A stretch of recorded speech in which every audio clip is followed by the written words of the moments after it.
My weekend was a blur. I was like, what the? Good morning, everybody. Thank you for being here for our regularly scheduled meeting on June 3rd. My goodness, June is here already. So thank you for being here. I'm going to dispense with the President's report, just say something very briefly before we go around the table. We're very pleased to have the Small Business Advisory Council here, who will be here for a briefing after we go through and do our preview of today's full council action. So thank you, all of you, for being here, and I look forward to that. And then we do have an executive session right after this that we'll chat about and move into executive session. And that's all I'm going to say for right now. So we're just going to go around the room and do hopefully a quick preview of full council actions. Councilmember Sawant. Thank you, President Harrell. Good morning, everyone. Good morning. There are no items on today's City Council agenda from the Human Services, Equitable Development, and Renters' Rights Committee, and our next meeting will be at the regular time, which is next Tuesday, June 11th at 2 p.m. in City Council chambers, and we will be making some appointments to the Renters Commission with the agreement of committee members. Also wanted to say yesterday was the 5-year anniversary of the $15 minimum wage in Seattle. Seattle became the first major city to win $15 an hour, victory that went nationwide with many cities and 7 entire states following with the passage of 15, and also it's become part of the presidential election conversations, and also led the way to the state, Washington state minimum wage increases. And of course, we should acknowledge that before Seattle's victory came C-Tax initiative, which was fought for by the labor movement, by many community organizations. So congratulations to everyone who fought for it. Thank you, Councilmember. Councilmember Wares, let me say one thing before you forgot. I neglected to do one thing. Please. I said please. Part of the protocol now that's been established is I'm to acknowledge the council members that are here. So I must say that we are joined by Councilmembers Sawant, Juarez, Pacheco, Bagshaw, Mosqueda, Herbold, and Gonzalez. Oh, you got it right. I got it right. We're on time. And I could have just said everyone except Councilmember O'Brien, but that would have been cheating. You just said it. And as our rules now suggest, the approval of the minutes, I've been asked to hold off on the approval of the minutes because there was just a clerical error, and we will approve 2 minutes probably at our next meeting. So having said that, Councilmember Juarez, thank you. Can I go now? Yes, you may. You sure? Yes. All right. Because I was on time. In fact, I was early out there. Okay, so the next Civic Development, Public Asset, and Native Communities Committee is June 5th. I'm dedicating this agenda to one item, a briefing and discussion on missing murdered Indigenous women and girls by Abigail Elkahawk and her team from the Urban Indian Health Institute. Abigail Elkahawk, who is Pawnee, is director of the Urban Indian Health Institute and authored this report along with Anita Luchisa, who is Southern Cheyenne. This report sheds light on the following facts. Some of these facts I shared with you last week, but I'll share quickly, very briefly again. The decades of an epidemic of violence perpetrated against Native women, how Seattle has the highest number of missing murdered Indigenous women among over 70 cities identified in this report, and where the gaping holes in our government when it comes to data collection and law enforcement and reporting. I'm honored to chair this meeting because they will be able to identify where the city lacks in accountability and how we can step up as we move forward to solve this major health crisis. Abigail's advocacy has gone as far as Washington, D.C., as well as King County Council and the Washington State Legislature. We had improvements down, in Olympia this last legislative session. I want to thank my colleagues for supporting us on our Missing Murdered Indigenous Women law that came out of Washington State, and of course the national passage of Savannah's Act. Representatives Deborah Lakoff and Mossberger sponsored legislation in response to this report, which was House Bill 1713. A bill that, number one, establishes 2 liaison positions within the Washington State Patrol to build relationships between government and Native communities, which is your long-standing relationship of government to government. It requires the Washington State Patrol to develop a best practices protocol for law enforcement response to missing persons reports for Indigenous women. It requires the Governor's Office of Indian Affairs to provide the Washington State Patrol with government to government training. The bill was signed by the governor on April 24th. While this law isn't perfect, it's a great step and foundation to build from. I'd like to add and thank Chief Carmen Best, who I've been working with behind the scenes, as well as our Mayor, Jenny Durkin, who are working with us to make sure that we can replicate not only what the federal government has done, but what the state has done as we move forward in what we call this data collection, and also what we have coined as the decolonization of data. I invite my colleagues and others who are interested for this presentation. Again, it will be June 5th at 2 o'clock in council chambers. Today, this morning, we issued a media advisory talking about the report, the legislation that we're building on, that Councilmember Bagshaw and I introduced and passed last year, directing the city to review and improve its methodology for collecting data regarding American Indians and Alaska Natives. So what we have here is a kind of a perennial issue where some of the city departments collected information, but a lot of the departments did not collect information on Native Americans. And so what we're working with the Seattle Police Department, Chief Best, and the mayor's office is strategizing and doing the same thing that the state and the federal government is doing. So we have more intense, and I know this word gets used a lot, robust data collection, but that's what we need to do to target. And I think we want to address the issue that Seattle has the highest number of missing and murdered Indigenous women across this country. So I hope you all will join us. Thank you. Thank you, Councilman Morris. Councilmember Pacheco. Good morning. Good morning. There will be no PLUS-related items on the full council agenda today, and our next PLUS committee meeting will be on Wednesday, June 5th. We will have 11 agenda items, 6 appointments to the Seattle Design Commission, a briefing, public hearings, and possible votes on Council Bills 119505 and 119506, the Ballard and the Capitol Hill Design Guidelines, a public hearing and possible vote on Council Bill 119489, a code change to the Seattle Pacific University to apply for an expanded major institution master plan. We also have a land use decision to allow for the temporary expansion of the North Precinct to add portables and parking, and a possible discussion and possible vote on Council Bill 119471, which clarifies the definition of a vessel. I'm also excited to announce that I will be opening an office in District 4 at the University Heights Center in the U District. We will be opening the district office on Friday, and I will be there for the remainder for most Fridays for the remainder of the year. And constituents should be able to reach out to my office if they would like to meet with me in district. We'll be hosting an open house in that district sometime soon, so stay tuned for the details. Thank you very much. Exciting. Good stuff. Councilmember Bagshaw. Thank you, and good morning, everybody. Morning. Nice to see our business folks here, too. Looking forward to your presentation. Councilmember Pacheco, congratulations on your office. Do let us know when your open house will be so we can be there for you. And I'm really proud. Thank you, Councilmember Juarez, the work that you're doing. Of course, I will be at the committee to hear about the missing and women. And you've done tremendous work, and you and Abigail Echohawk and Colleen and others. I'm just really grateful that you're out in front on that. So thank you. So we do have 5 items from the Finance and Neighborhood Committee today. Fairly easy ones for us. There are 3 landmark designations: Seattle Tower, Mount Baker Community Club, University of Washington's Parrington Hall, and we also have reappointments of Thais Marbles to the Community Involvement Commission, and also the reappointment of Christopher Maycutt, also of the Community Involvement Commission. So that's this afternoon. The next Finance and Neighborhoods Committee will be a week from this Wednesday on June 12th, and most of the day we're going to be focusing on Bobby Humes, who will be our next hopeful director of the HSD, Human Services Department.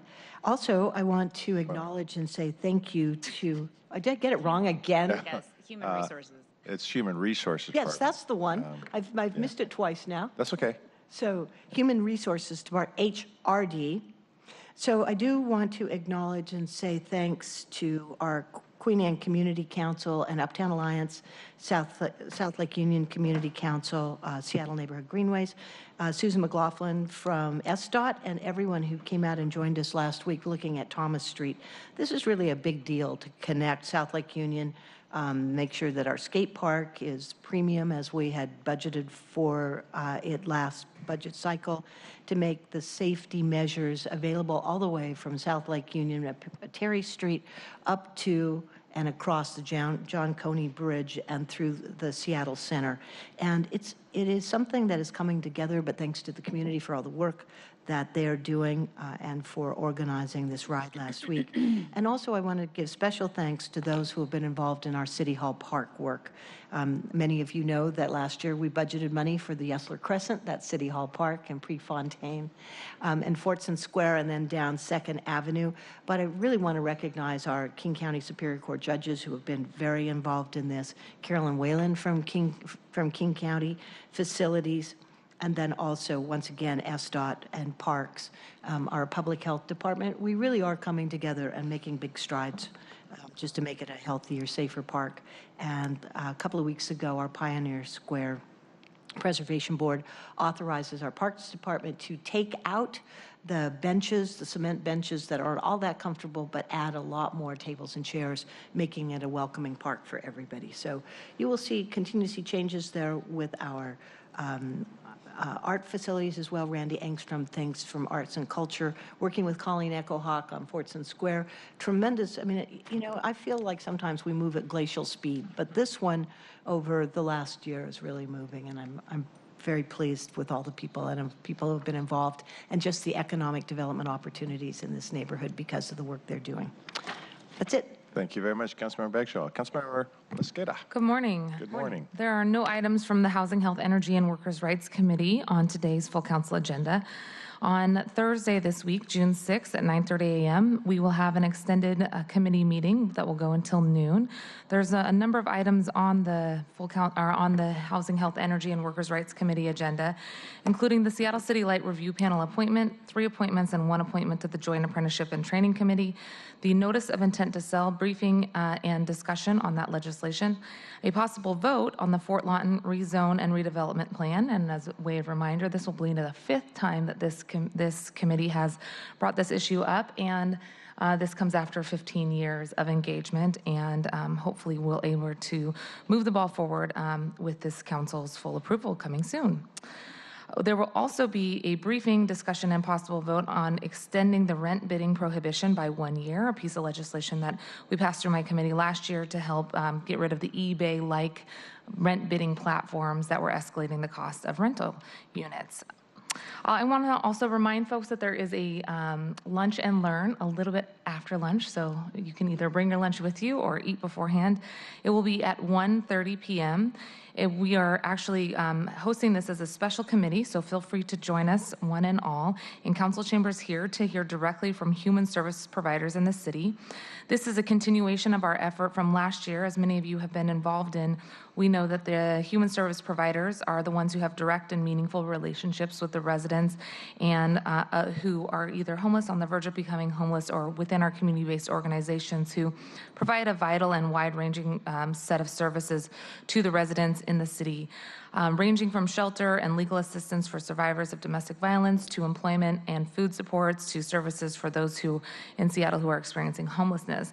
And last year, with this council's support, we were able to put into the budget a across-the-board increase of 2% for all contracts, not just those that are general fund. This was the first time this incremental inflationary adjustment had occurred in 10 years for all contracts. This year, we're very interested in continuing to work with all of you, especially in the budget, to make sure that we continue that momentum and that we apply an inflationary adjustment to all of our contracts, given that we know that human service providers are working 100 hours a week. Some are eligible for the same food services, housing services, and client services that many of their homeless clients are eligible for. Some are living in their cars, some are holding second jobs, and in order for us to stabilize and create greater security for those who are in very vulnerable situations and precarious situations, either homeless themselves, we got to make sure that we reduce turnover and vacancy rates, which end up in the 30 to 40% range in our human service provider organization. So in an effort to try to create greater stability, not just for that workforce in the organizations, but for the people they serve, we will have a special committee on the Thursday at 1:30, which will hopefully continue to tee off our conversations coming for later this year in budget. Coming up this week on Thursday, I'll be attending the King County Sexual Assault Resource Center 2019 Legislative Victory Celebration from 4:30 to 6 at the Davis Wright Tremaine Building. On Friday, I'll be doing a walking tour with some of the members of the Greenwood Finney Greenways and also touring a recent Dadu construction, and really excited to see what it looks like to have that living space that is in more dense quarters be part of our construction, hopefully, knock on wood, coming up soon throughout the city. I'll also be speaking at the Northwest Health Law Advocates 20-year celebration, which starts at 5:30 p.m. at Impact Hub.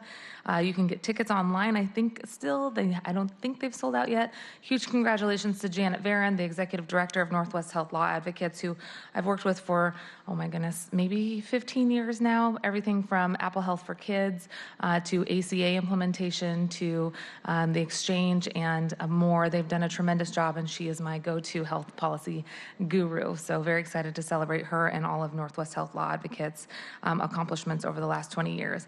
And lastly, very happy birthday to my little sister. She's turning 35 today, and she was diagnosed with MS at 19, so this year is her 16th year anniversary, not just surviving, but thriving.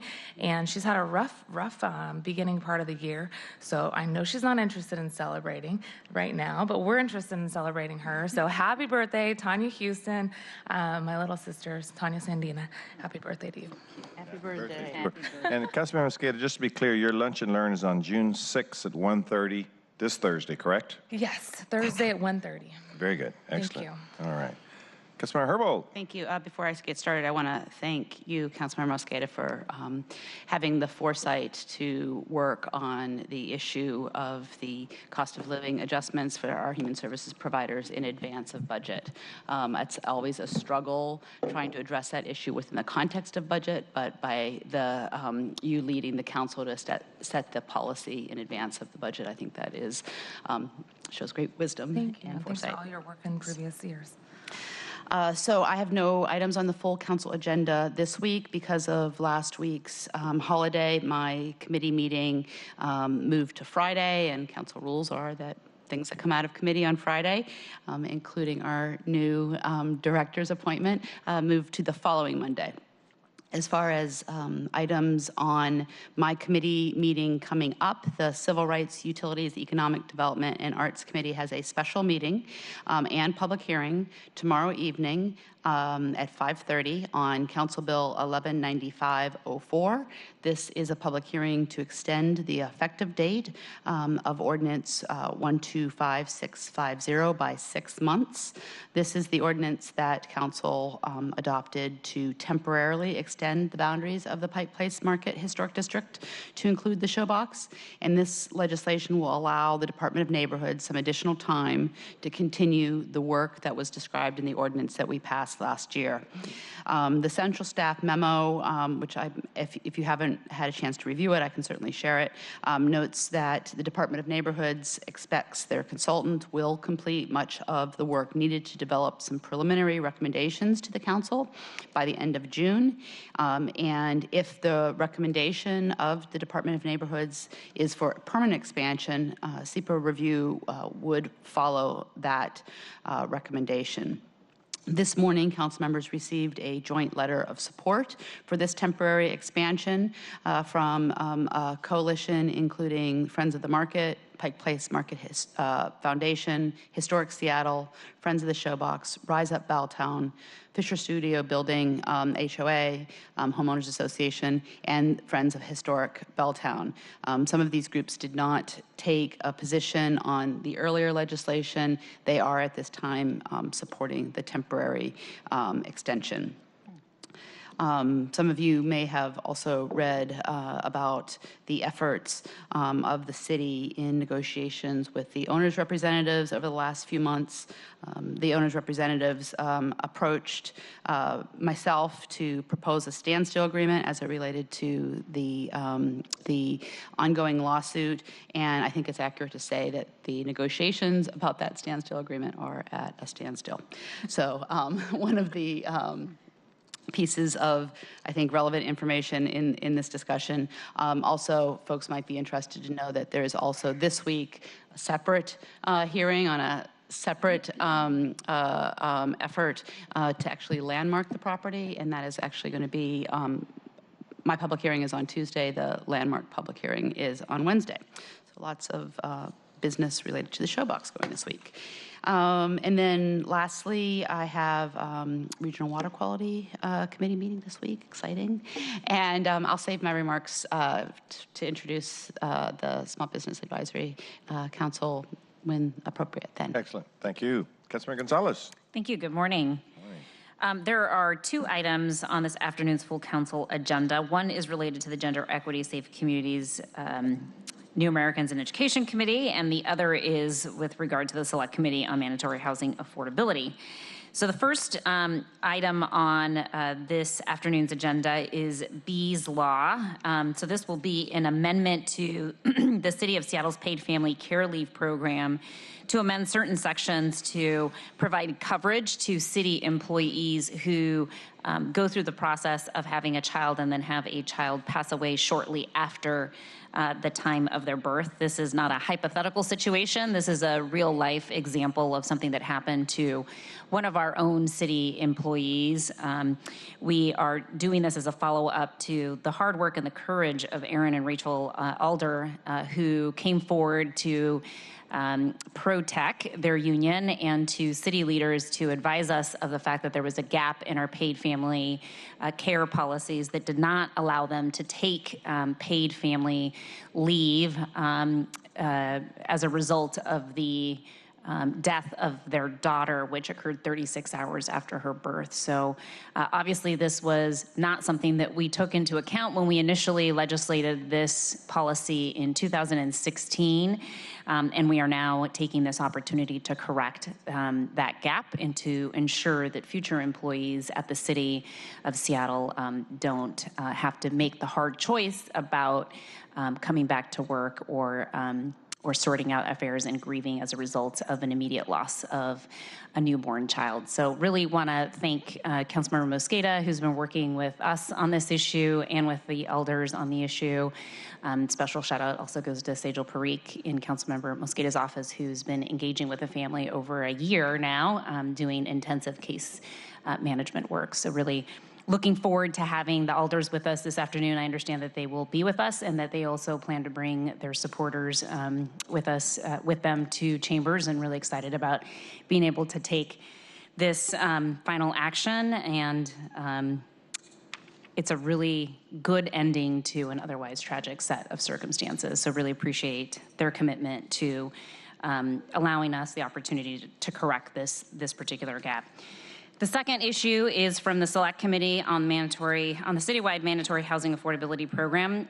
Most of you, I think, were in attendance, if not all, were in attendance last week during a Select Committee meeting that we had on MHA. We heard a briefing from Alec Panucci of Council Central staff, providing us an update on various technical amendments that are required to the citywide mandatory housing affordability ordinance to make sure that the maps that are attached to the ordinance align with Council's intent in terms of the amount that developers will be required to pay in exchange for additional development capacity. There's also some technical amendments to the language of the code to, again, accurately reflect the previous policy decisions that the council made when we initially passed this ordinance. So this ordinance is highly technical in nature in terms of the amendments that were advanced out of the committee and that will be considered at full council this afternoon, and excited to put that one to bed finally.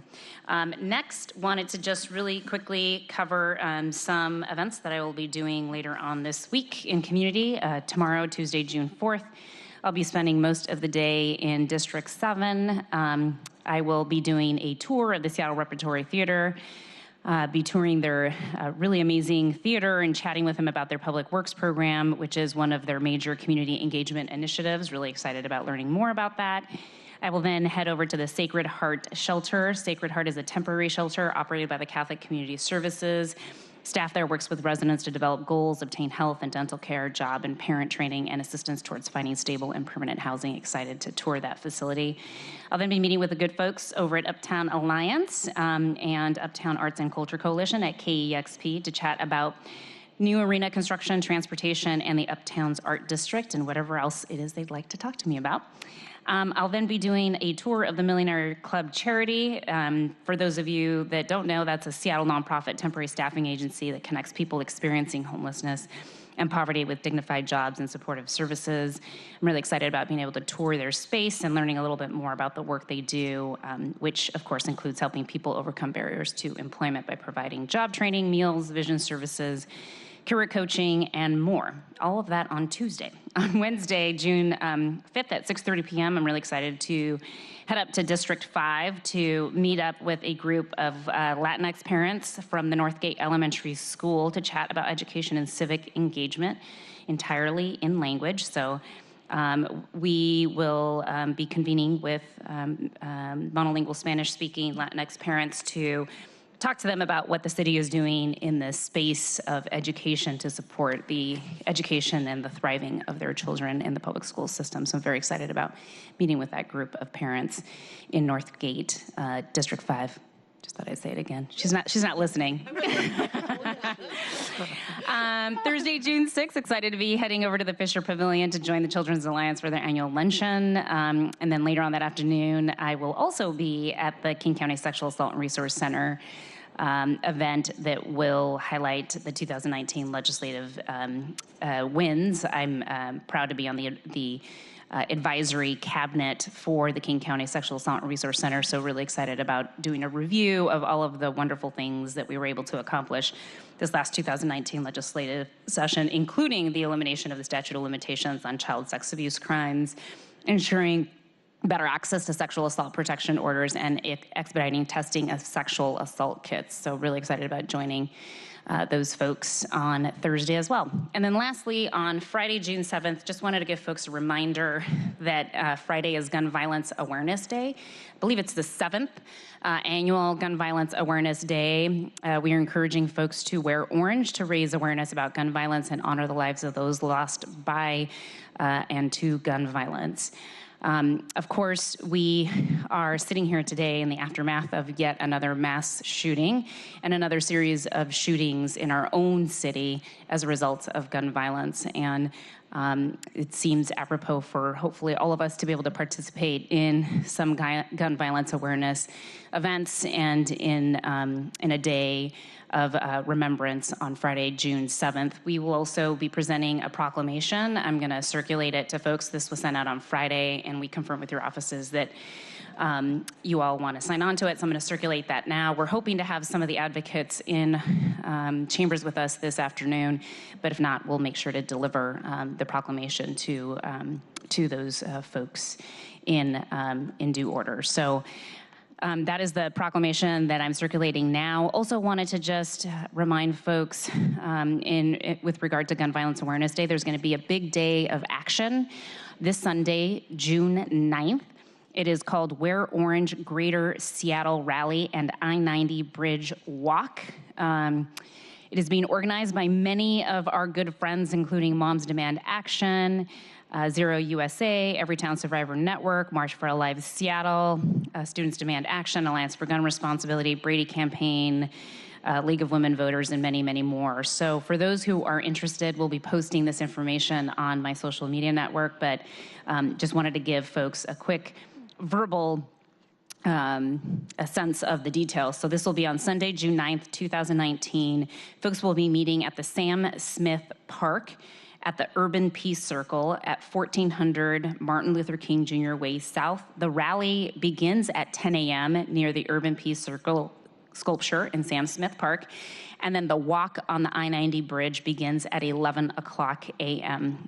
Again, they are encouraging folks to wear orange on that day if you're participating. They're expecting hundreds and hundreds of people to show up. They have a wonderful agenda set up of speakers, including our very own U.S. Congresswoman, Representative Pramila Jayapal from the 7th, and Representative Dr. Kim Schreier from the 8th Congressional District. So really encourage all of you that can go to attend. Unfortunately, I will not be able to be there on Sunday, much to my regret, but it's for a good reason, and that's because I'm going to take a point of personal privilege and say congratulations to my nephew, who is graduating from high school on Saturday from Grandview High School, my alma mater as well, and heading over to Central Washington to Grandview to both enjoy the sun and the 80-plus degree weather, but more importantly, to witness the great occasion of having my fourth nephew graduate from high school. So very excited about celebrating that achievement.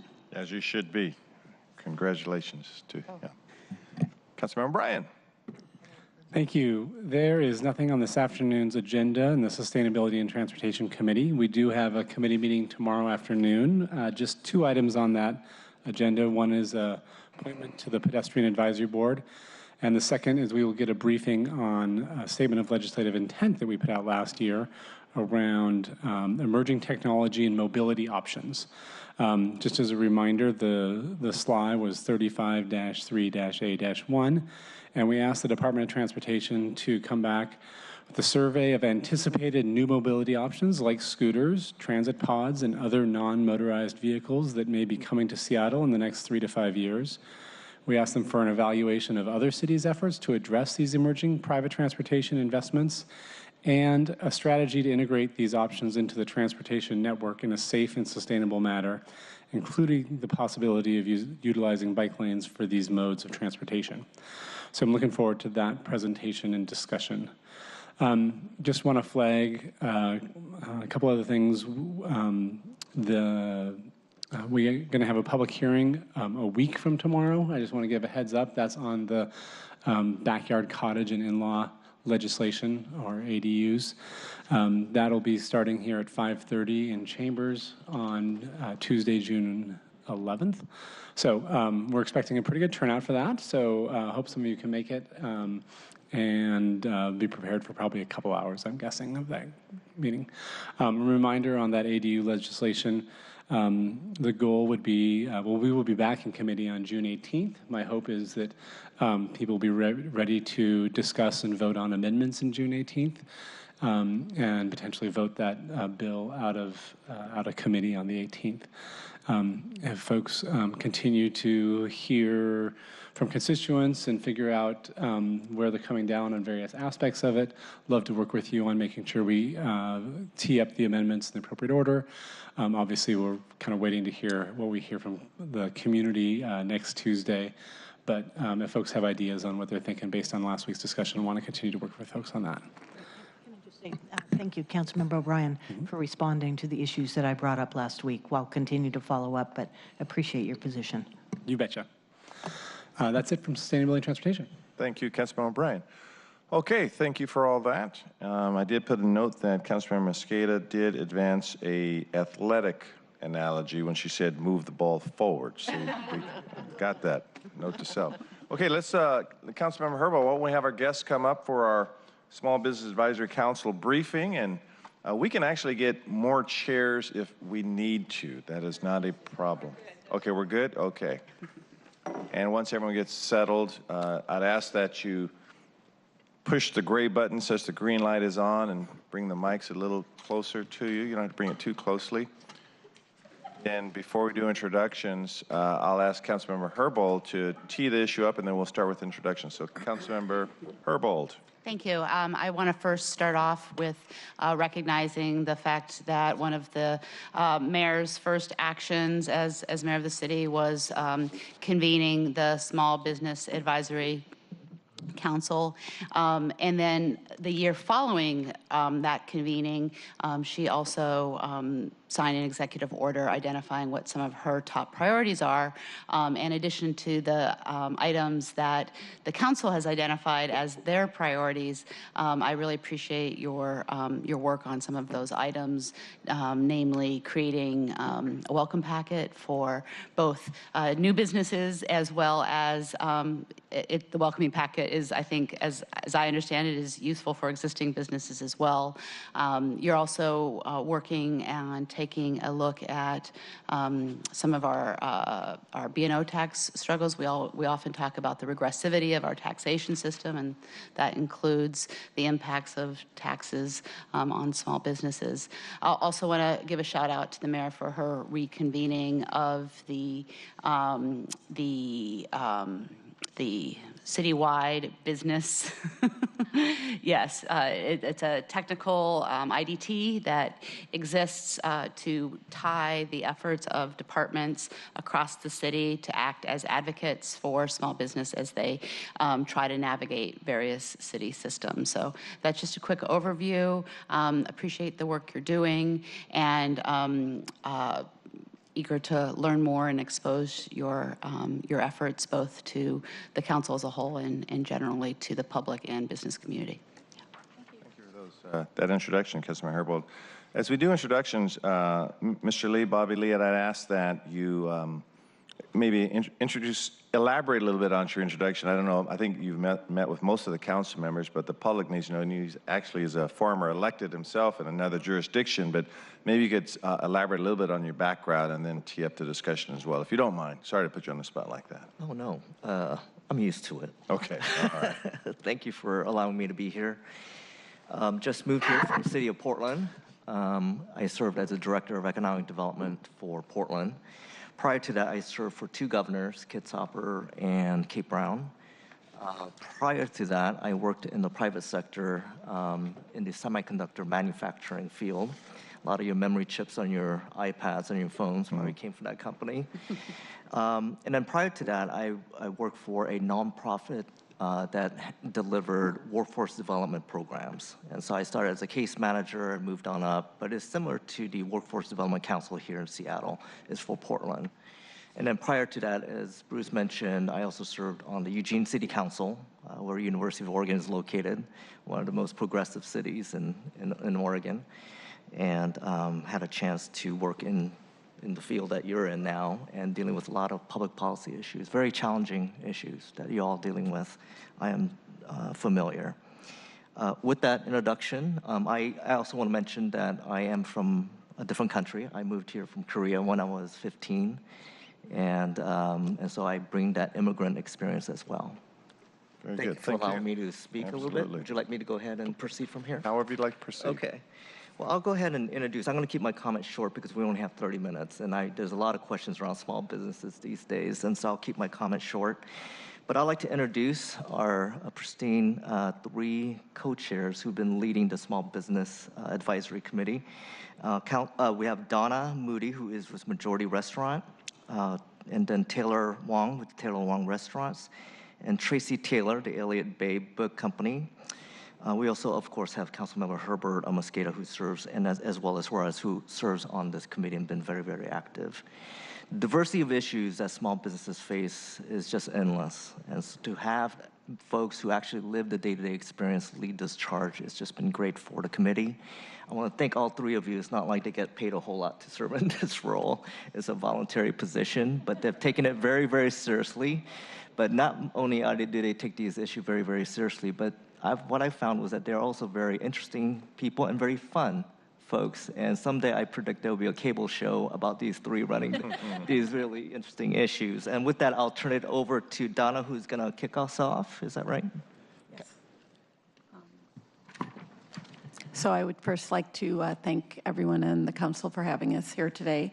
Over a year ago, the Small Business Advisory Council was formed, and as co-chairs with Tracy and Taylor, and also Joe Fugiera, who's not here today as he's recovering from pneumonia, but he's a key co-chair for us. He's got some really great opinions, and we all kind of come from the standpoint of appreciating the opportunity to give small businesses a voice in the city of Seattle, a greater voice to weigh in on policies and decisions that affect us greatly, and also just to explain to the city how important we are.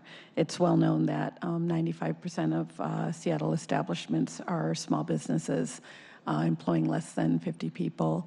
I think a lot of times when people think of Seattle, they think of the big name brand businesses that kind of dominate the story, but there's actually quite a few smaller businesses that make up the fabric of Seattle, and to find a way to support and keep them sustainable is a key driving force of our existence, and we are very committed to seeing that continue. I'm going to turn it over to Taylor, who will talk a little bit about the specifics.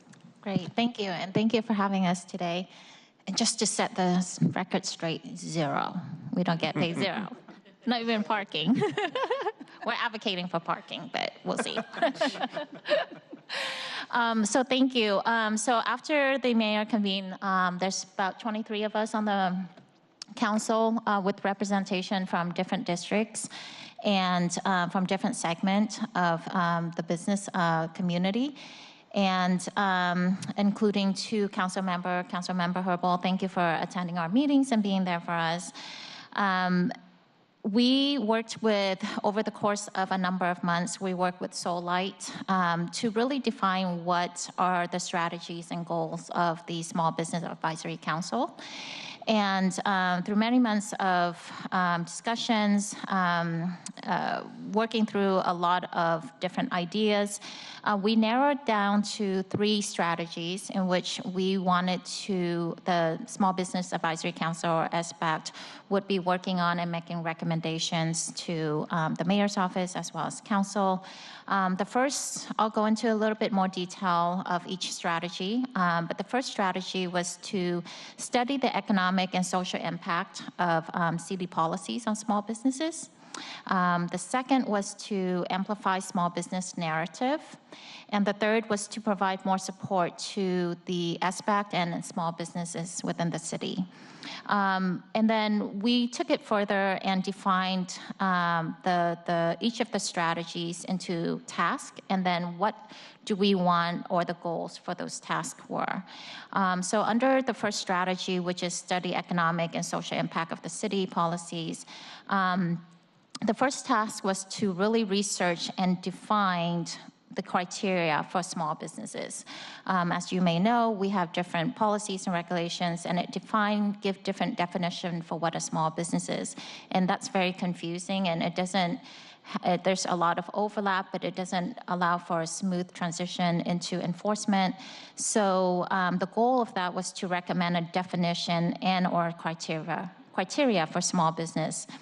And then the second task was to create a list and review of city policies and taxes for small business recommendation. And the goal of that was not to change the existing policies or regulations, but to inform and enforce recommendations, adjustments to city policies and taxes that we can, as small business owner, knows what these policies and regulations, how are they effective, and how are they relevant to how we run our businesses, and so make recommendations based on that.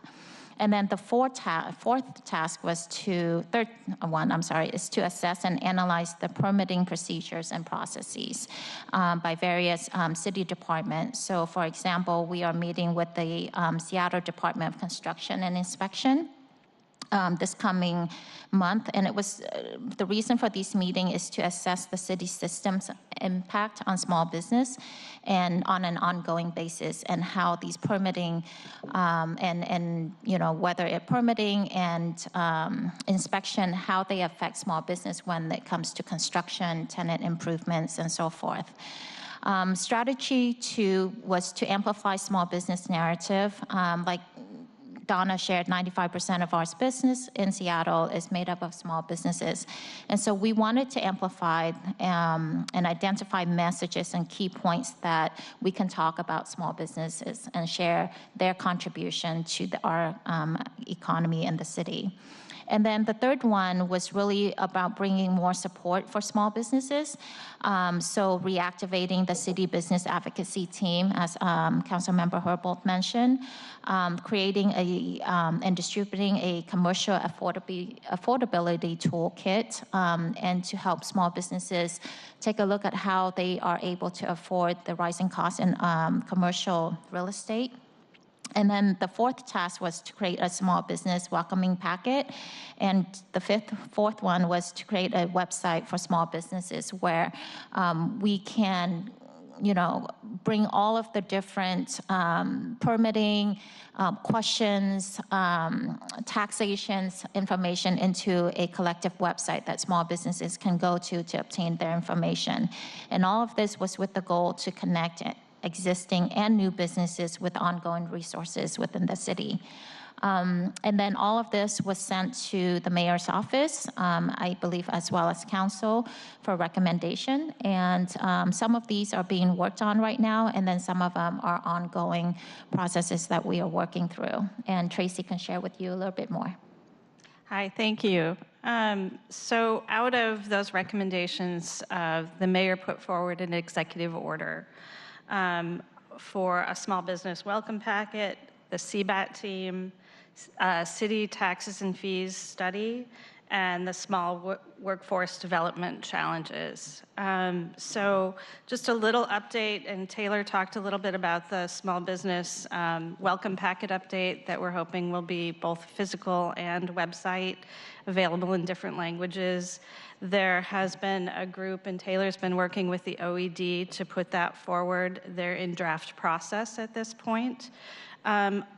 We found that a lot of small businesses don't know where to turn when they want to open. They need information, so trying to get all of that information together in one packet is the general idea. We've also, as a small business advisory council, put together a monthly summary of what we've been doing, the work that has been going on, what has been happening in our meetings, and we've been pushing that out to the Small Business Advisory Council. We're also hoping to further put that out into the small business community so they can get updates on what SBAC is doing as well.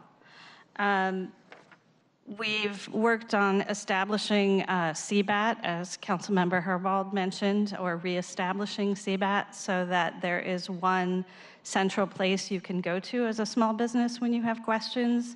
Calling a department and not knowing who to reach is extremely overwhelming when you're trying to open a business or run a business. We had someone present at our last meeting that Councilmember Juarez was at, talking about how his street got shut down.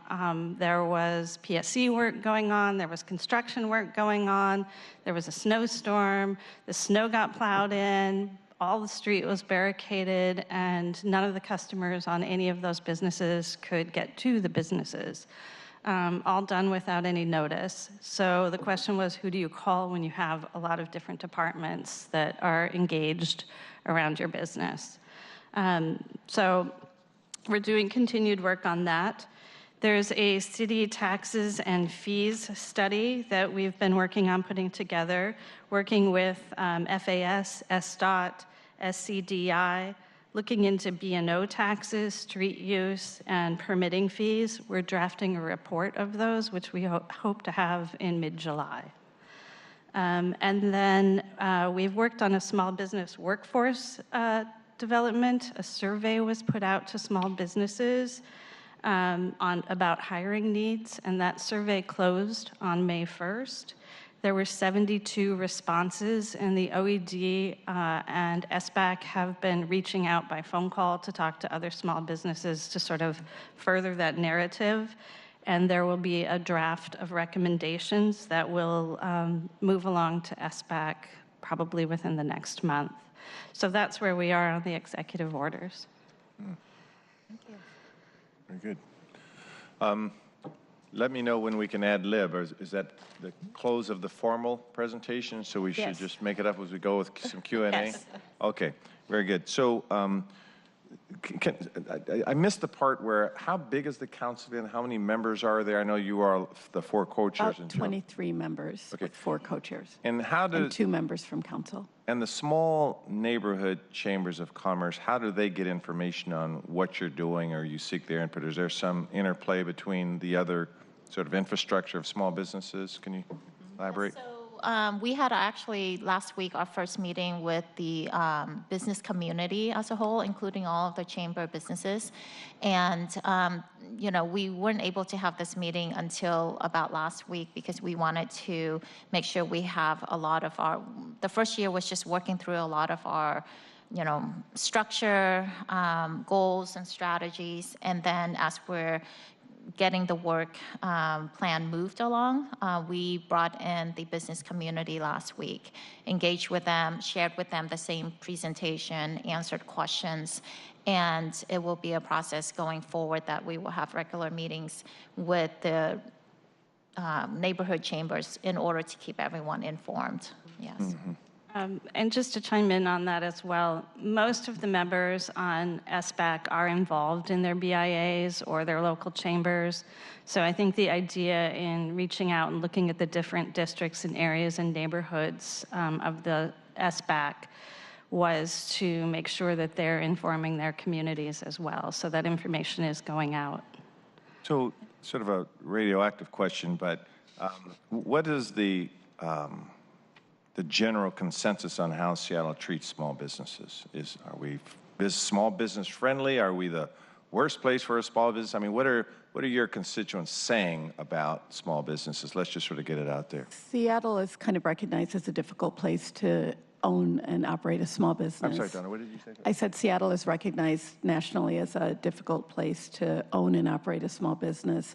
And we are working really hard to communicate what those difficulties are, and also to try to engage the city and the business community as well as city government on how to improve that. And are there some cities that are recognized as being much more small business friendly? Do we have any models out there that come to mind at least? Don't say Portland or by the way. I know that Philadelphia is one that's been getting a lot of attention. I know that there's some cities in South Carolina that have been getting a lot of attention. I can't go into the specifics because I didn't come prepared to answer that question. But nationally speaking, there's a lot of cities where they engage, support, and kind of lift up a lot of small businesses. I can share mine on that. I have a restaurant on the east side that I just opened about a year and a half ago. And just the response and the engagement that I received from the city of Redmond is very different from the city of Seattle. You know, the city of Redmond would call me up and talk to me about permitting, licensing issues. They're the one that's reaching out to me versus me chasing them down to reach out to them. Their processes are much more streamlined, much easier, lower cost. For example, I just got my patio permit, and it was 3 pieces of paper that I sent in to them, and the cost was $156. Seattle is much higher, and it was approved within a week. And it was the lady that was in charge of permitting. She was the one who called me and sent me the paperwork. And when I didn't get it in time, she called me again. And she said, well, you know, I know you're busy, but, you know, we'll be okay. You know, it's not sunny yet. We'll be okay, but just get it into us when you can. So, I mean, just in general, the processing, I mean, not talking about regulations or policies, but just the processing of permitting is much easier and at a lower cost to business. And even trash is cheaper over there. The contracting, I mean, I have the same cans, trash and recycling and compost cans over there, and it costs half of what I'd pay in Seattle. Councilmember Mosqueda? Did you have something to add? I was just going to, chime in on that. That is a hot button question. I think that we have... This is your stage. Yeah. I mean, we had you here, so... I think that we have seen a lot of progressive policies put forward in this city, which most small businesses would get behind.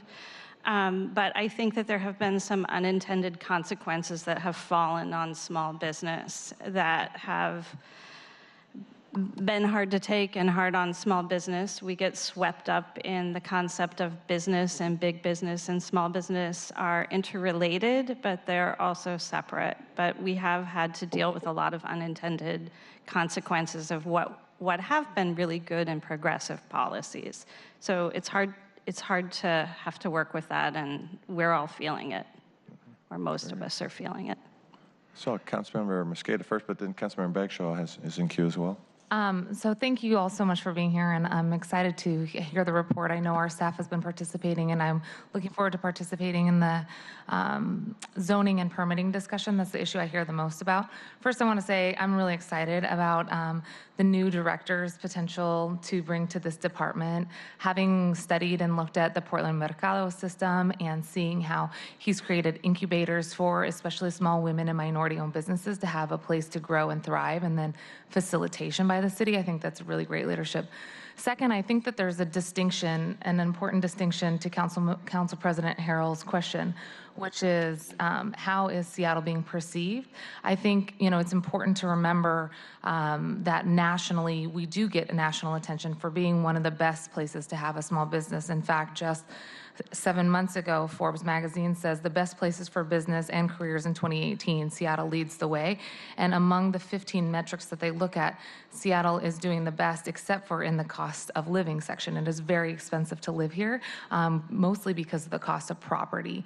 And I think that it is very fair to identify policy changes for increased communication, increased ability to reduce costs for permitting, streamlining permitting not just for construction but also for sites. Those are some of the things that we're looking into working and modeling the Austin example, for example.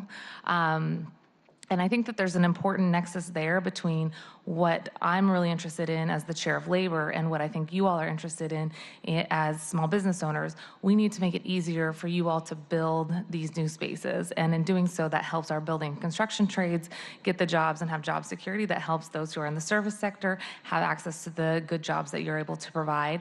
But I do think that there is very fair criticism about how we can streamline the process and make it easier for individual businesses to get a foothold to start up. And one thing I'm really interested in is delaying fees so that people don't have to start paying any of those fees, especially for the first 3 years as you think about incubation of your small businesses, and separating that out from sort of, I think, a narrative that's been created about Seattle not being a good place to thrive as a business. Those who are making it over those hard hurdles at the beginning are thriving, at least according to Forbes and some other reports. But we ought to make it easier for small businesses to get that foothold and stay in this city. And I look forward to working with all of you on that nexus between what's good for labor, especially around permitting, siting, zoning, and workforce development, which is something that our national partners at the AFL-CIO also recognize. We have an antiquated workforce development process where dollars don't exactly follow what the need is. So some of our highest need occupations in retail and service and healthcare are not getting that equal amount of investments. And who's mostly in those jobs? Women and people of color. And with the small business emphasis, especially on women, minority and immigrant run businesses, and our desire to lift up those jobs for those specific sectors, I think there's a good nexus there. And so I look forward to working with you guys on those issues. Thank you. Ms. Bagshaw. Thank you. Councilmember Mosqueda raised many of the issues that I'm interested in as well, but I'd love to hear from you as far as streamlining goes. I can only imagine the frustration of trying to get a business open with all the economic stress that's on your backs to begin with, but then to have the city delay or to be perceived that one hand's not shaking hands with the other. What are you thinking about either through the business advocacy team or the work that you're doing with your advisory group that could help us respond more quickly to you? And Bobby, maybe this is something you'd like to weigh in on as well. Just one thing I think comes to mind is just having the permitting department visit SBAC, which is something that we have scheduled. And as was our experience when the Department of Labor visited SBAC and kind of heard the specific complaints and even came to the conclusion that they were unable to answer some of the questions, showed to them that if they could not answer the questions, there was clearly a difficulty in us perceiving what the formal compliant way to act is. So I think having the Department of Permitting visit us and have a conversation and hear a real life story about what that delay caused someone financially as an employer, as an employee, as a business, opening delays, et cetera, might actually help to propel things. So part of it, in my opinion, is communication, which we've had a challenge with actually just getting a direct contact with some people. And I feel like SBAC has created a vehicle to facilitate better communication with many of the departments.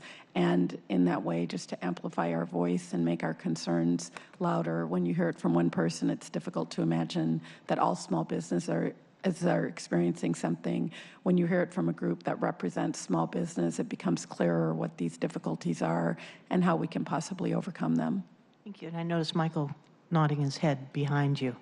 This is something that I've heard from small businesses for the decade that I've been on this council, and I'm surprised that we don't have a single portal at this point where it can be an advocate for small businesses and to help get through the real it's complex. I mean, we've got, whether it's street permits or like you were saying about the patio, getting the help that you need to get going financially. I just think we can do a lot better, and I appreciate your highlighting this. One other thing I wanted to mention is that, you know, the Office of Economic Development is doing a really great job in supporting small business, but there are so many issues that small businesses face, and they are so limited in their resources. And the budget that's allocated towards small business development is very low compared to other metropolitan city. So I think as council, that's something that could be considered, you know, as part of the holistic approach of how do we support and you know, bring more collaboration, more resources to small business, is providing more funding and creative funding and specific funding for small business. Because right now, if you look at OED's budget for small business support, is very low. And you have, you know, if we have 95% of our city's business is small business, that budget doesn't carry much weight in terms of support. Councilmember Bryan, but I think Mr. Lee wanted to say something in response. Councilmember I Bryan? defer. Okay, by the way, I didn't... You just got a great plug, so I'm going to let you go. I wasn't thinking to leverage that. So the permitting issue, there are many different dimensions to it. It's not just municipal permitting, but there's county, and there's state, and then there's federal. And so in the front line, we have small business owners that are trying to navigate multiple layers of government. And that's what adds to the complexity, and that is why it's so difficult to create a single portal, because laws are constantly changing from all different levels. During my private sector experience, I had to comply with Clean Water Act, Clean Air Act, NPDES stormwater permitting. I mean, the list goes on, the labor laws, the list goes on. And even just the fire marshal permitting, different levels of government are all asking the same information. It's just formatted differently, and they want it, and they have different timelines. And often you don't even get warning about when those deadlines are. It's up to you to figure that out under the small business owners. And so there is a lot of work to be done around this, but I believe that there are solutions because technology is also evolving where we can allow integration to occur. But one of the inequities that are unintended is that you can actually pay for navigators to help you with permitting process. But often it's for if you can afford it. So if you're medium-sized or large companies, you can actually pay more to navigate your permitting. But if you're a small business owner who are just starting, you don't have that kind of capacity. And that's the inequity that we have to address, I believe. I'll leave it at that at this point. Councilmember Bryan? I can reinforce that, and I want to make a couple points. I have a family member who's got a small business. She's in the food industry, and so in addition to all the city permits, there's public health, there's a Department of Agriculture she has to go through, organic products, so there's organic certification. And, you know, it feels, I hear that it feels like, how's your day today? Oh, I got 3 more inspections, I got this to do, I got that to do. In fact, the comment last night was, how's your week look? It's like, it's busy. It's going to be busy until we take vacation this summer. And like, what about after that? And then it's just busy again. It's just always busy. That's just the reality of running a small business. And I want to hold a couple things I've heard today, at least from my experience in talking to folks who are running small businesses, that it's possible to both be a really great place to run a small business and a really hard place to run a small business. I think Seattle has a lot of the things that make it really attractive to open businesses here, which is we're a growing population. That population, a lot of those folks are relatively high income and have disposable income. They want to support local businesses. A lot of their values are aligned with values that business owners want to start here. So there's a lot of good things that can happen in a city like Seattle, but that also at the same time makes it really hard. So the competition for real estate, just to start off, we talked about the cost of housing, but obviously the cost of land for businesses, or real estate for businesses, is really hard. And navigating those spaces, the fact that there are lots of people that do want to open up businesses means wait times for permits and those types of things. As you mentioned, maybe we don't have the right amount of resources to process it. Redmond's obviously a much smaller city than Seattle, but you know, if we were to be at the same scale and provide those services, how do we do that and how do we prioritize that versus some other things? So I do believe Seattle is an amazing place to do business, and I believe almost because of that, it makes it a really hard place to do business too.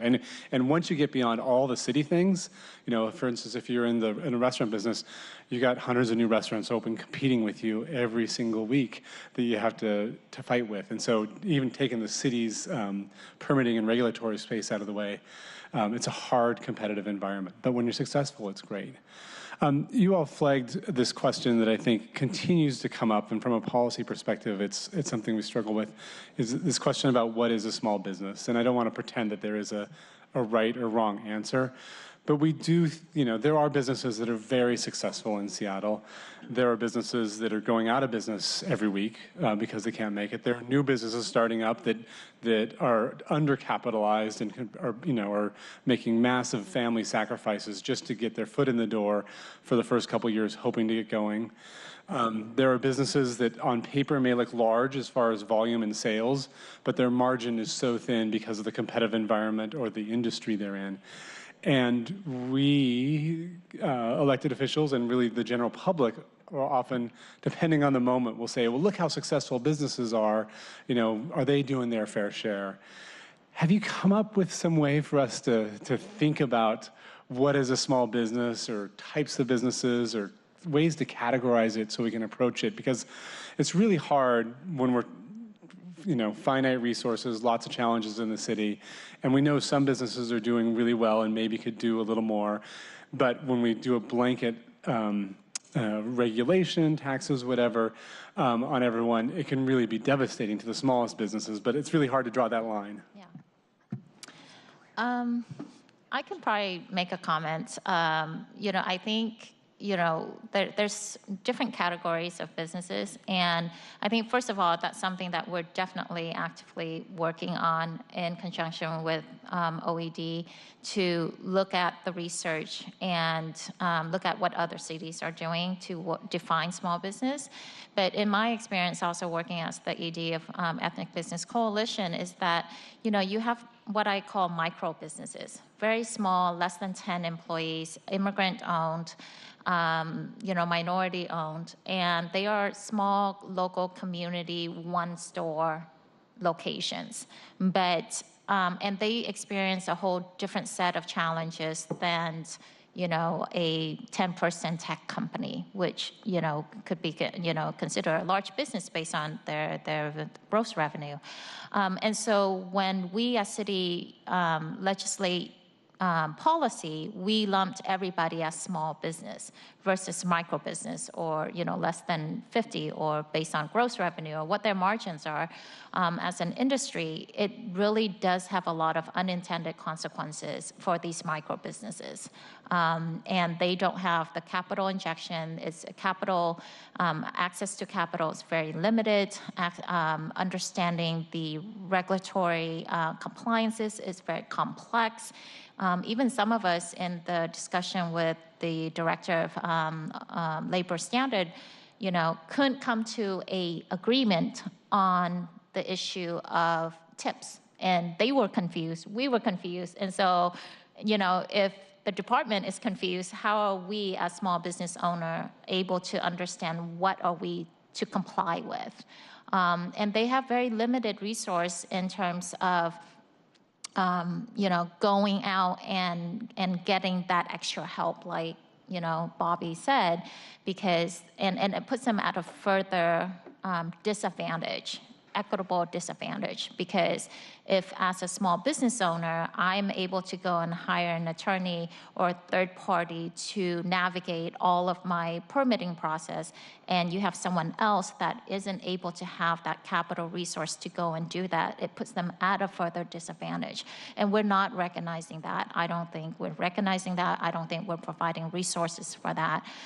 So, I think part of it is, before legislation come out, is having a very honest dialogue with the business community, with having folks at the table and talking about the issues and looking at the multiple challenges that these businesses face, and taking that not as someone complaining or making a statement, but taking that as experience and utilizing that experience to help us craft some of the legislation. I know we can't do one-off legislation, but as a whole, if you talk to the business community, you will find that there are a lot of overlapping comments and challenges that they face. And I think having that open dialogue would really help. I got 4 people in queue, and Councilman Juarez had her hand up the strongest, I should say. You just didn't see me. First of all, Taylor, Donna, and Tracy, thank you. You guys came up. We hosted the D5 Business Coalition. Our district has a business coalition that we created 3 years ago, and you guys have been very active, and the local chamber helped us put that together. You guys are being very, I had 3 hours with you, and you were a lot more vocal than you're doing right now, so I was kind of hoping you'd fire up a little bit.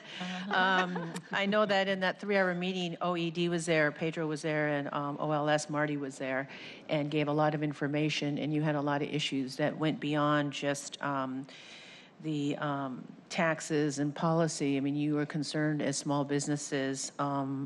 Well, I should also, let me just add this.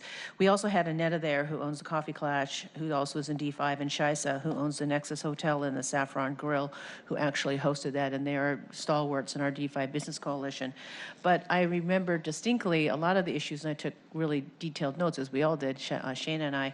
But besides the policies and the concerns you had about the business and the taxation, SDCI, OED, OLS, you had concerns about how we are handling the homelessness issue, how we are handling the unsheltered people, and how you were trying to react to that, and how we were trying to get out there when we were working with people who were in tents and living outside of particularly at the Nexus Hotel, the Cloverleafs, the Starbucks, the Corey's Drive. I could go on and on of all those businesses that were there, the Saffron Grill.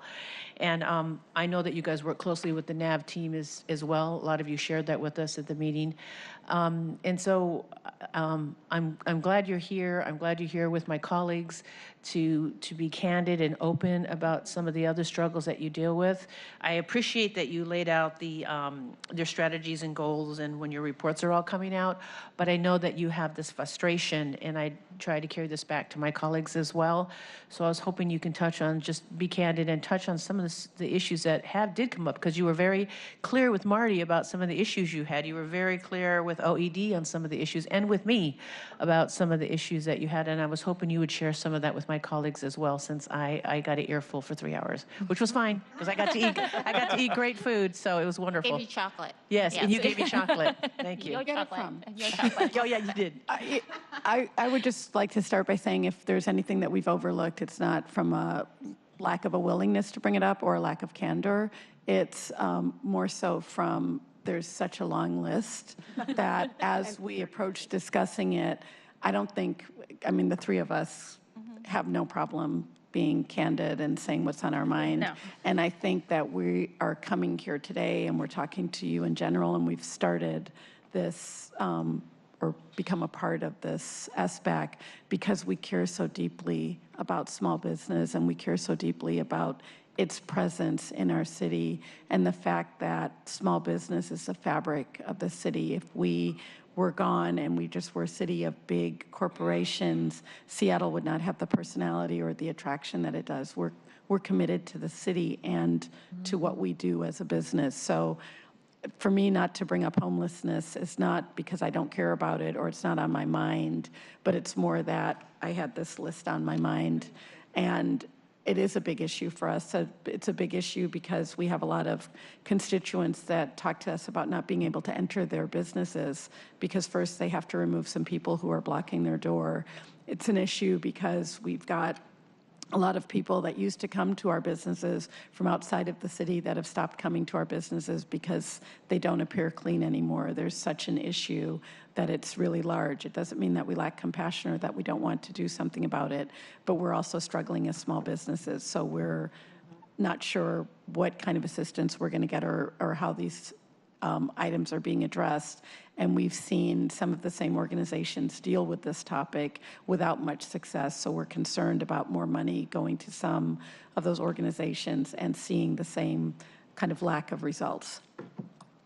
So can we start doing sort of lightning round questions and answers? Just let's just bottom line one another, because I have a few bottom lines as well. So shorter questions, shorter answers if we can, if I could feel bold to say that. Councilmember Herbold. Will do. See if this works. Just to follow up on Councilmember Juarez's question, we did have a really great conversation at a Lunch and Learn last week with the directors of organizations that you support. The BIA directors came and presented to Councilmember Gonzalez and myself, and had a discussion around some of the prolific offenders issues that you raised. So there are lots of different places to have those conversations, and they need to be happening everywhere. So thank you. I had an opportunity over the weekend to talk to a person who considers himself a small business owner, although he is a owner of some restaurants that are also part of a franchise. But he shared with me an experience that he had. And now this is a business owner who supported the minimum wage, supported paid sick and safe leave, supports secure scheduling. But he had an experience with the Office of Labor Standards of receiving a pretty big fine after some rule changes. And I know you had OLS at a recent meeting, and I'm wondering if the topic of notification of businesses of rule changes came up. It seems like FAS has a database of all the businesses in the city and could be using it when those changes happen. We did talk about that, and that was definitely part of the conversation. What's the process when a complaint is lodged, and what sort of notification does the business receive? Because I too have heard a horror story from somebody who runs a small business that was taken by surprise, and it was pretty awful, the way it was handled. I think also what came out of that OLS conversation and is something that we've always known. The OLS office is in charge of both educating and enforcing. And that is an interesting dilemma. So they're taking the complaints. They are responsible for educating small businesses. They're responsible for getting the information out to employees. And they're also in charge of starting that process when they receive a complaint. And that can be a little bit problematic if that path isn't clear. So that was part of the conversation. And Tracy, aren't they in theory supposed to be on the businesses a completely neutral party, OLS? Is that sort of their rubric? Yes, and I think we heard that, and it was a really good, robust conversation. We all left that conversation feeling a little bit better, but knowing that we needed to have more communication. But what I've been told is the practice of the enforcement piece does not seem like it's a neutral party. Is that consistent with what you're? That is what I've heard, okay. Yes. I saw Councilmember Mosqueda. Well, as the chair of labor who has oversight over OLS, I'll be following up with you guys on those concerns. I wanted to just take a quick second to elevate the example I think you gave on tips and service charges in the original minimum wage statute. I think it's a really great point. Every time legislation's passed, there's always a need to go back and make sure that you're fixing tweaks and concerns that come up, unintended consequences. One really important thing that the small business community did here in Seattle is inform Initiative 1433 at the statewide effort. Because that tips and service language was pretty ambiguous, it left a lot of people wondering, what do I do? And even those who were doing the best they could to comply were left in this very interesting gray area. So what we did with many of the individuals from the small business community in Seattle was to help write in language in Initiative 1433 that directly improved the language so that across the board, tips and service charges were more equally, or I should say, equitably understood, and that gave some guidance to small businesses. However, I worked on that in 2016, right? We were very happy to have that pass. It wasn't until this year in March that the final rules came down from Labor and Industries at the state level. And so part of my big question to OLS and Labor and Industries at the state level will be, how are we communicating this back out? Because now 3 years later, plus, actually, if you think of it from the Seattle's example, now we have information. In the meantime, meantime, as Councilmember Herbold said, I have another friend who owns a number of small businesses here in Seattle, and she got caught in that gray area, got hit with a fine, a very significant fine, because the language on her receipt wasn't clear enough. The workers were actually getting 104% of what they should have been in terms of tips and service charges, but the language the court decided wasn't clear enough. That just feels so unfair. So I just want to emphasize, thank you for continuing to bring these issues forward, because I do think that if it doesn't work for the smallest business, it will never work for the workers, and elevating those concerns is something that we have to do through the legislative process. And then I have one more piece after that. Did you Was have there a question in there? Don't you think? Yes, I agree. And yes, and I also, I mean, to have OLS in the room last time and to have 25 small business owners discussing one small policy issue, which many interpreted different ways, and OLS to not have like the hard and fast answer on that was very eye-opening. So what happens to those businesses that don't have the access and don't have those conversations and aren't getting the information? I read everything I can on every policy that comes down, but I know that everyone doesn't have the ability to do that.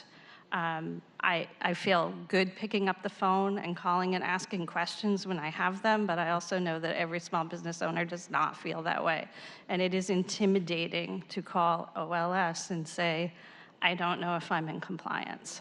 Thank you for saying that. And then one last item, I think this is similar to Councilmember Juarez's point. You know, we know the biggest pressing issue for many of our residents here and those who want to visit here and those who want to start a business here is the cost of housing.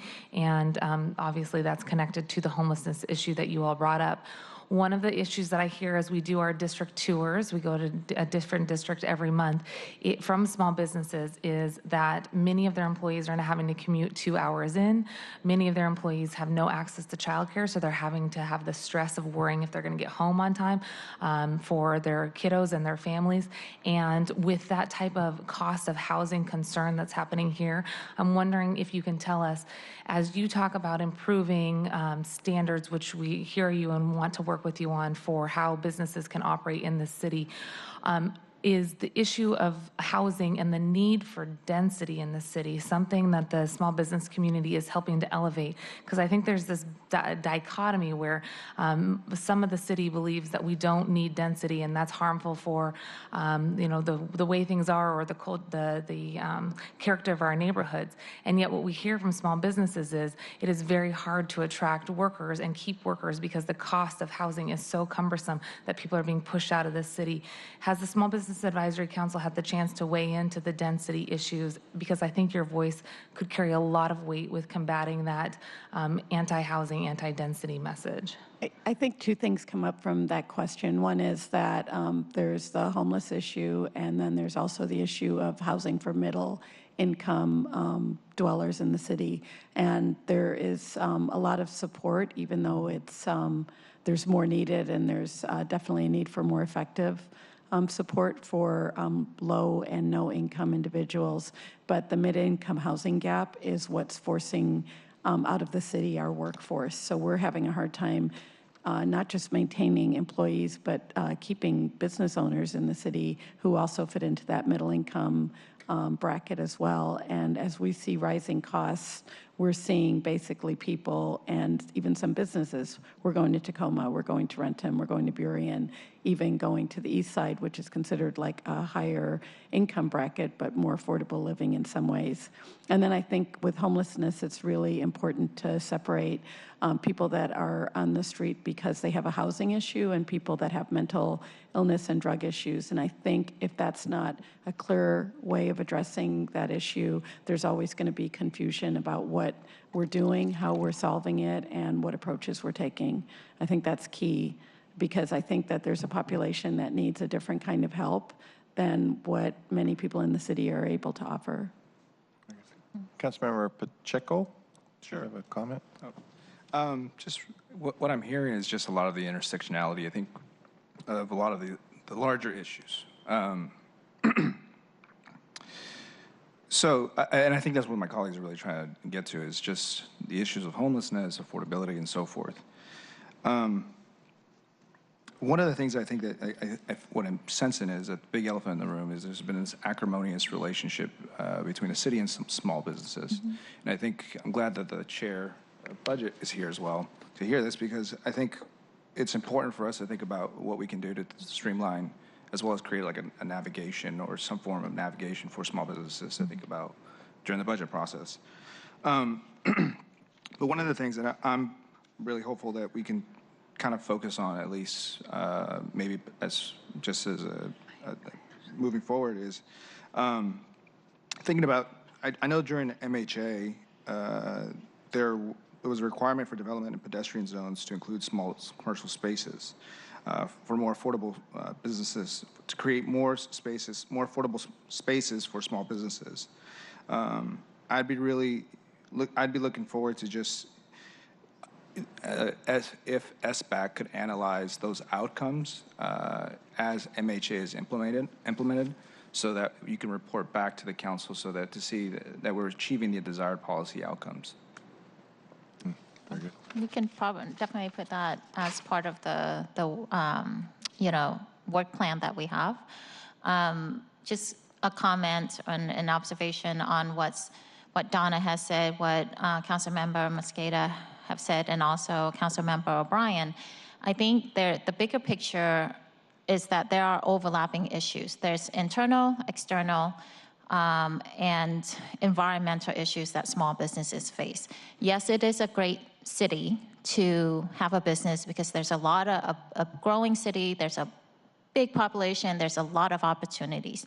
But then all of those opportunities come with a lot of challenges: homelessness, public safety, parking, legislation, policy, and environmental issues. These are all of the things that small businesses also have to face. And it's not something that we're going to be able to attack and resolve in one day. But I think the openness of City Hall to work with the business community to address a lot of these issues, I think the business community can be a huge advocate to making these issues, to bring to light a lot of these issues, and to help City Hall to, whether it's to streamline processing, permit processing, or to address homelessness, because we all face that as residents or business owners or our staff, and public safety of our staff, or being able to go downtown to park our car, or our customers not coming to the city because they feel it's unsafe. And so I think, the overall comment I would have is that, the willingness to increase resources for small business, the willingness to take a good look at what is working and what is not working, instead of just saying, this is the policy, we're going to enforce it, and have an enforcement mentality versus an education mentality. Providing more resources, whether it's with OED or OLS, to make sure that small business understand a lot of the complex issues. If the director can't answer the question, how are we supposed to answer the question? And working with the business community to address housing, homelessness, public safety, because they are part of the community, they are part of the larger landscape. And I think that's what, for my personally being on here, is what I'm looking for. Can I mention one quick thing too, just on density? I think a lot of small businesses would maybe be more supportive of urban density if we saw a willingness of the developers and the building owners to rent to commercial space and to reduce basically the obstacle course that they've created to get a lease in those spaces, to offer a decent lease, to be more open to a small business that is not a chain, that does not already have 10, 12, 15 businesses, and to pay that business money to come in, but not offer those same basically tenant improvements to a small startup business. The spaces are so large. We're dealing with landlords and developers that are not compatible or open to inviting small businesses in. The city seems to accept the vacancy of many of these buildings while they wait for the perfect tenant to come in. And we're basically seeing a landscape of these dense buildings that are completely filled with residents or partially filled. They seem active, but have empty storefronts. And we're just now starting to see some community engagement with the developer when they're building the site to actually discuss with the community what they want to see in their retail spaces. So that would have to change, I think, before you could get a force of small businesses to jump on and say, we'd like that density, because right now we see empty real estate space. Well, Mr. President, speaking of lack of communication from us to small businesses, one of the things that maybe we didn't do a good job communicating is in the MHA upzones that we just passed, even though it was only 6% of the land in the city, one of the things that we worked on was an incentive to create more small business retail space on the first and second floor, so they got additional floor area ratio, they got additional height bonus, they got these incentives if they created smaller sites, so that there wasn't your next new CVS space, right? That there was your next new Elliott Bay Book Company, right? And that's the type of support that we want to provide. And I think many of us, we're all nodding over here, many of us were looking at your new director because this is exactly the type of liaison program that he ran in Portland. Right. And so I think we have passed the policy. Now we need the liaison to make those connections happen. So we've taken the policy step. I hope that as we create that liaison and true connection, we do continue to hear the voice of small business elevate the need for that density, because I think it could be a real win-win. And without it, we're just going to keep pushing our small businesses and workers out of this city. Yeah, if I could just dovetail on that really quickly. As you were speaking, I was thinking about the fact that we did recently make this change around density and sort of the focus around urban villages in particular. So even though there's only a 6% density increase citywide through this new ordinance, it is funneled and targeted in a lot of the urban villages, which is where a lot of our small businesses are currently located. And I think this council was very aware of the development pressures that exist as it relates to commercial affordability and the footprint or the space that is that are being developed in ordinary course of business by these developers does not and would not meet the needs of a small business. And that's just something that we were aware of and that we heard through a lot of the feedback as part of the MHA legislative process. And I believe that now the legislation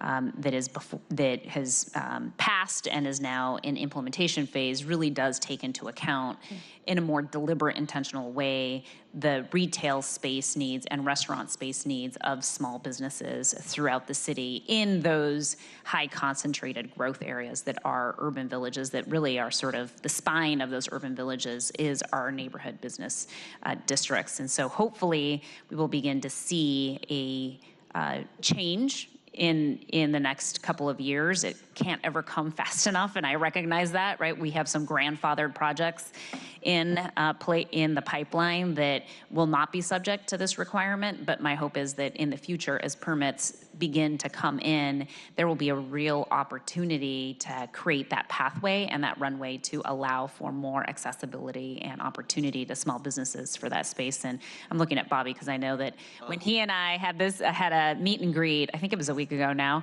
I spent a lot of time talking to him about how we can address commercial affordability for small businesses in particular. My own husband works in restaurants and just opened up a restaurant with Mike Easton, who is the owner of El Corvo, now of El Nido. I am small little plug. And I recognize the difficulties around permitting and commercial affordability, and also, it's not a binary conversation. We also have to realize that a lot of our small businesses rely on good labor, and we have one of the, if not the lowest unemployment rate in the country. That is both good news and also bad news or tough news for employers who are looking for talent to deliver the services that you all deliver every day. And so I think it's important for us to make sure that we're not having the conversation in isolation of all of the various parts of a formula that are really key and critical to a successful business model. And that includes people, as well as space and as well as just the general environment to ensure that people are able to enjoy the services and that you all offer every single day. So I'm looking forward to continuing to have those conversations as this work plan unfolds. We live all of that every day. Yeah. So we have several takeaways. This has been very enlightening. Just to sort of wrap up, thank you, Councilmember Herbold and Councilmember Mosqueda, for bringing this to our attention and having this discussion.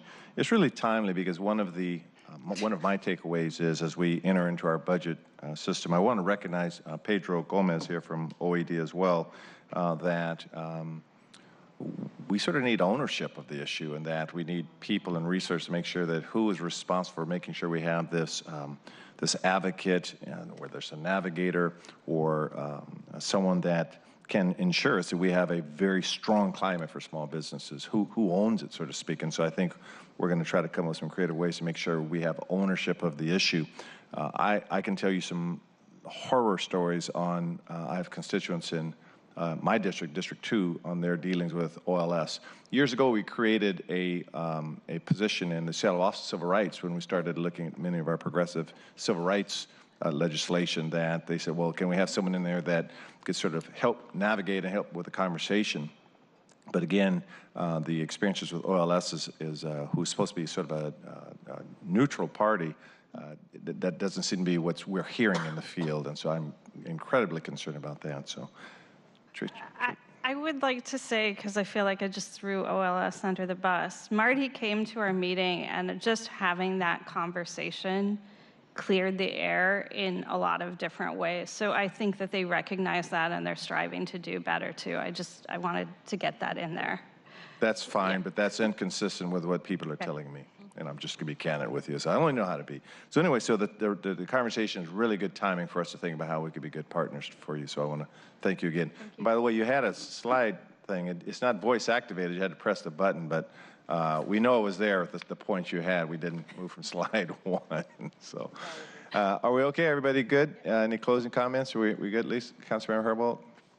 Okay, thank you very much. And thank go you. out there and run your business. Beginning of the conversation, we'll have you back when your report's out in July. Thanks, Thank you. Okay, as presiding officer, I am announcing that the City Council will now convene an executive session. And the purpose of this executive session is to discuss pending potential or actual litigation. And this executive session gives us an opportunity to discuss confidential legal matters with our city attorneys as authorized by law, and a legal monitor from the city attorney's office is always present to ensure that council reserves questions of policy for our public open sessions. I expect this session to last for 15 minutes. So at 11:24, hopefully we will be concluded. And if we are not, I will go into public session and extend its duration. And with that, let's move to executive session.